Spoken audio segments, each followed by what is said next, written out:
As we descend upon the fast and unforgiving asphalt of Albert Park in Melbourne, the Formula One paddock is witnessing one of the most complex technical and political chess matches in its history. The storm surrounding Mercedes' compression ratio trick was supposed to reach its climax with tomorrow's big vote. However, what we're seeing is far more than a simple backtrack. Rivals like Ferrari, Audi and Honda, who originally proposed the rule change to corner Mercedes, are now on the verge of voting against their own motion. Why? Because instead of resisting, Mercedes called their bluff and said yes, leaving everyone in a state of shock. Today we decode not just this engine trap, but Max Verstappen's shocking official partnership with Mercedes-AMG, the leadership earthquake at the top of Pirelli, and Ferrari's small turbo genius that suffocates rivals in the opening meters.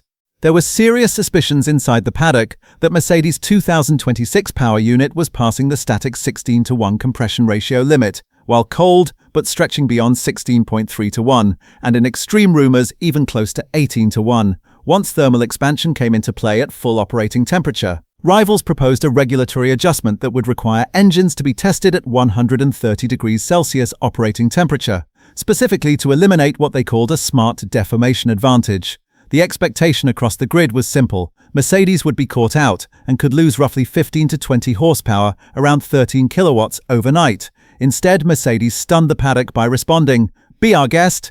We agree to both hot and cold measurements." Toto Wolff effectively signaled to the competition that their engine would pass either way and warned that such a rule could expose the grey areas in rival engine strategies instead. Now Audi and Ferrari are reportedly reassessing their own position, concerned that the very proposal designed to slow Mercedes could restrict the flexibility within their own engine mapping philosophies. Mercedes' internal combustion engine output, rumored to be pushing beyond 420 kilowatts, approximately 570 horsepower, has turned what was meant to be a weapon against them into a regulatory trap for the rest of the field. Albert Park is hosting 5 main speed zones this year instead of the traditional 4. These are not just DRS zones anymore, they are defined as straight-line modes where active aerodynamics engage. The new short but critical zone between turns 5 and 6 is vital for energy recovery.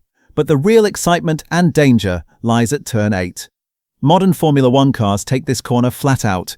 We expect some drivers to gamble by activating straight mode at the apex, while the car is still under lateral load to maximize the overtake into turn 9. If you are a driver with big courage and willing to risk a momentary snap of the rear, you could gain a massive advantage. But a millimetric error means hitting Melbourne's iconic concrete walls at 300 km per hour. This risk versus reward balance will be the defining drama of Melbourne this year. Toto Wolff has finally managed to place the name Verstappen next to a Mercedes logo. Verstappen Racing is now officially certified as a Mercedes-AMG performance team. Max Verstappen will now run his non-Formula One GT3 projects under the Mercedes-AMG umbrella. This has literally rocked the paddock. Why? Because this move is being seen as a pre-approved confirmation of where Max could head in 2026 if the Red Bull Ford project falters. Meanwhile, George Russell is already feeling the shadow of his potential future teammate. That gap of just a few words between Mercedes and Verstappen is closing day by day. A shock leadership change is occurring at the pinnacle of Pirelli, Formula One's long-standing tyre supplier. Mario Isola, a constant presence in the paddock for years, is preparing to hand over the reins to Dario Marafusci. This 4-month transition period starting March 1st signals either a deep internal rift or a major shift in vision. George Russell's harsh criticism, stating that tyres are like wizardry, one set is rapid and the next is terrible, may have triggered the need for a radical shake-up. When Isola departs entirely on July 1st, Marafusci will become the architect of the highly discussed 2026 tyre compounds. Melbourne, a track notorious for tyre warm-up and tyre management issues, will serve as the first major test for this new regime. Faces are long in the Aston Martin camp, with all hopes pinned on shipments from Japan. Andy Cowell is currently in Sakura working closely with Honda engineers to solve the root cause of the power unit failures that crippled their pre-season program. While the issue may have been identified, it is not as simple as tightening a bolt. Leaks suggest a structural problem within the combustion chamber dynamics. The internal consensus is that Melbourne is already being treated as a write-off. Honda is targeting the Japanese Grand Prix, Round 3, for the major fix, or perhaps China if a miracle occurs. For Fernando Alonso, this could become one of the most frustrating waits of his career. If Aston Martin fails to finish in Melbourne, their 2026 dream could turn into a nightmare before it even begins. Ferrari's staggering launch performance with the SF26 in Sakhir was not just a show run. By choosing a smaller turbocharger compared to their rivals, Ferrari has minimized the spool-up time in the absence of the MGUH. In 0 to 200 km per hour acceleration data, there were moments where Ferrari was a full second, 1.0 seconds faster than the field. While Max Verstappen reportedly hit an incredible 4.2 seconds from the pit lane, Ferrari's average remains the most stable on the grid. On the long run down to turn 1 in Melbourne, Ferrari's slingshot effect could win them the race in the first few meters. Mercedes might be faster at the end of the straight thanks to that 420 kilowatt output, but Ferrari reaches peak velocity much earlier. This is a technical edge that could change everything at Albert Park. Liberty Media's latest financial reports are staggering. Attendance is up, revenue has peaked, but fairness remains elusive in the paddock. Despite winning the 2024 Constructors' Championship, McLaren only ranked 4th in prize money distribution. This is due to F1's controversial legacy payment system. Ferrari continues to receive a massive loyalty bonus simply for being Ferrari, and for having threatened to quit multiple times in the past. Even teams like Williams are still reaping rewards for successes from a decade ago.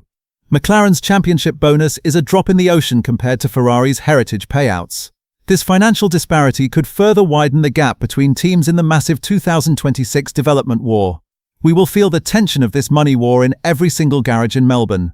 On the road to Melbourne, all the cards aren't just on the table, they are starting massive fires in every corner of the paddock. Mercedes, with its ingenious engine rule trap, has literally forced its rivals to score a spectacular own goal. Ahead of tomorrow's vote, we are witnessing the sheer panic of the teams who initially demanded the rule change to stop Mercedes, only to backtrack the moment Mercedes said yes. This isn't just a technical debate, it is a clinical demonstration of how Mercedes has outmaneuvered the field, leaving their competitors falling into the very pit they dug for Brackley.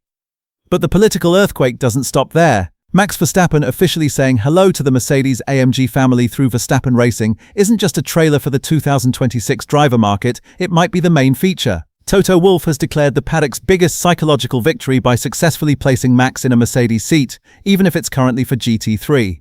With Aston Martin's Honda engine crisis already turning their 2025 into a write-off, the destination for Max in 2026 is becoming an open secret. George Russell's silence on the matter marks the primary fault line inside the Albert Park garage. On the other side of the track, Ferrari is waiting for turn 1 with its slingshot launch power, ready to seize the lead on Melbourne's start-finish straight. Ferrari's small turbo choice and its absolute supremacy in 0-200 km/h output on the tight streets of Albert Park. Melbourne is no longer just a race, it is a grand technical referendum that will decide if the 2026 regulations are a stroke of engineering genius or a technical trap designed to swallow the field. The result of tomorrow's vote could shift the power balance before the cars even hit the asphalt. Do you think Mercedes' compression ratio trick is a masterstroke of genius, or will the rivals successfully dismantle the game in tomorrow's high-stakes vote? Is Verstappen's Mercedes move a definitive preview of the 2026 driver market? Let's ignite the debate in the comments below. I want to hear your boldest Melbourne predictions because the voice of the paddock has never been louder. Don't forget to subscribe and hit that notification bell right now to stay ahead of the final pre-Melbourne technical earthquakes, telemetry leaks, and the deepest paddock whispers. You are in the right place to witness the dawn of this chaotic new era in F1. Wishing you the fastest, readiest, and most strategic exit from the pits.